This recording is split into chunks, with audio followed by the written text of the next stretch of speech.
Ustadz Ahmad, lantas bagaimana dengan ciri-ciri orang yang masuk Islam secara kafah? Masya Allah, kalau bicara tentang orang yang masuk Islam secara kafah, maka tidak terlepas dari banyak sekali hal yang bisa kita paparkan. Karena Islam itu sangat luas, ketika seseorang itu dia memeluk agama Islam secara kafah, maka dari berbagai aspek itu dia mengikuti apa yang ditetapkan di dalam syariat Allah Subhanahu wa taala. Contoh misalnya, kalau kita lihat orang yang memeluk Islam secara kafah, maka dia adalah orang-orang yang sampai kepada tingkat keimanan yang luar biasa. Pernah satu ketika para sahabat berjumpa dengan baginda Rasul Nabi Muhammad SAW, Rasul ini bertanya kepada para sahabat, kaifa asbahtum?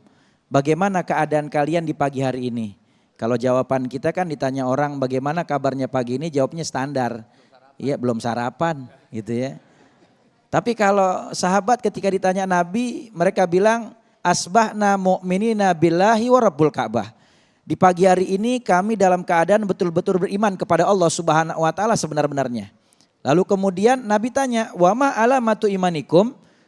Apa ciri-ciri keimanan kalian?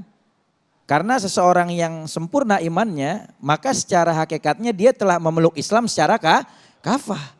Lalu apa jawab? Kata sahabat, mereka bilang, kami bersyukur kepada Allah Subhanahu wa taala, nashkuru ala na'ma wa nardha bil qadha wa nasbiru alal bala. Kami memiliki ciri yang pertama syukur atas nikmat yang Allah berikan, kedua kami ridho dengan ketetapan Allah, ketiga kami sabar dengan ujian yang diberikan oleh Allah Subhanahu wa taala. Apa kata Nabi? Nabi bilang antumul mu'minuna billah wa rabbul Ka'bah, kalian sebetul-betulnya beriman kepada Allah Subhanahu wa taala. Jadi orang yang beriman secara sempurna, hakikatnya dia memeluk Islam secara kafah.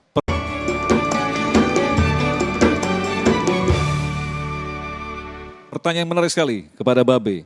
Ulama adalah pewaris para nabi. Lantas ulama seperti apa yang patut untuk kita ikuti? Masya Allah Pak Yusuf.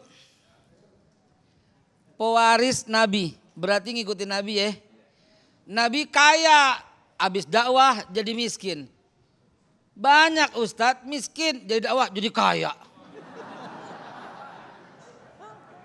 Nabi dakwah bawa duit. Bawa sedekah. Ada orang. Nabi bekelin orang. Ada ulama nggak dibekelin marah, nggak mau datang lagi. Yang begitu coret buru-buru coret. Nabi dakwah, kalau Nabi dakwah itu mungkin diterima, mungkin tidak. Ya, boro-boro dijemput. Ada orang sekarang ngaku ulama, dakwahnya mesti dijemput, mobilnya mesti yang gede, truk aja kali. Kalau yang kecil kagak mau. Nah yang kayak begitu jauhin. Karena makin jauh daripada warasatul anbiya. Dan lalu bagaimana cirinya? Yang tadi kebalikannya. Ikutin cara Rasulullah SAW. Kadang ditolak dakwah. Kadang diusir dakwah. Karena Rasulullah juga kadang ditolak, kadang diusir.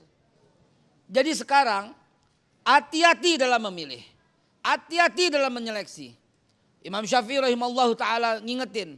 Di akhir zaman carilah ulama yang difitnah. Carilah ulama yang dituduh macam-macam. Di sanalah kita minta untuk mendapatkan ilmu dari mereka. Masya Allah. Wassalam.